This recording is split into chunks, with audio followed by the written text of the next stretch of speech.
প্রিয় ভিউয়ার্স, আসসালামু আলাইকুম। আজকে আসছি শফিকুল ভাইয়ের কাছে, মধুপুর চাপড়ি বাজার। শফিকুল ভাই আমাদের স্টিল মার্ক দিয়ে অনেক দিন ধরে কাজ করে, প্রায় 3 বছর যাবত কাজ করে আমাদের স্টিল মার্ক দিয়ে। ঠিক আছে। শফিকুল ভাইয়ের দোকানের নাম হলো মাহিম থাই অ্যালুমিনিয়াম অ্যান্ড গ্লাস হাউস। এটা হলো চাপড়ি বাজার, আপনার রক্তিপাড়া রোড, মধুপুর। আর শফিকুল ভাই এই যে একটা গেট নিজে তৈরি করছে। উনি বলতেছে যে ভাই, আমি মিস্ত্রি পাচ্ছিলাম না, টেকনিশিয়ান পাচ্ছিলাম না, নিজেই শুরু করে দিলাম। না, স্টিল মার্কেটের মাল দিয়ে কাজ করতে সুবিধা, নিজেই কাজ শুরু করে দিয়েছে। ঠিক আছে, দেখেন আলাস, আপনি গেটটা দেখান যে ভাই কি সুন্দর করে কাজ করছে। দেখেন জ্বালাইয়ের ফিনিশিং কিভাবে দিচ্ছে।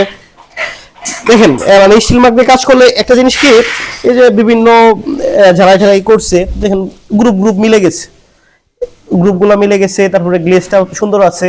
কাজ টাজ করার পরে আপনার ভালো মানে একটা ফিনিশিং দিলে অনেক সুন্দর হয়ে যাবে। শফিকুল ভাই, আপনি কি বলেন? হ্যাঁ জি ভাই, এগুলো মাল অনেক ভালো, মালের গ্লেজ ভালো এবং কি ফিনিশিংও ভালো, আর কাজ করতেছি কোনো অসুবিধা হয় না, ভালো আছে ইনশাল্লাহ। ঠিক আছে, তাহলে যদি কাজ করেন, স্টিল মার্ক দিয়ে কাজ করেন, চাপড়ি বাজারের আশেপাশে যারা আছেন, তারপরে মধুপুরের আশেপাশে যারা আছেন, তারা চাপড়ি বাজার চলে আসতে পারেন শফিকুল ভাইয়ের এখানে, মাহিম থাই গ্লাস হাউস। এখানে এই যে স্টিল মার্কের বিভিন্ন মাল ঢাল রয়েছে। ঠিক আছে, স্টিল মার্কের মালের দিয়ে কাজ করতে চাইলে আপনি চলে আসতে পারেন আপনার চাপড়ি বাজারে। আসসালামু আলাইকুম।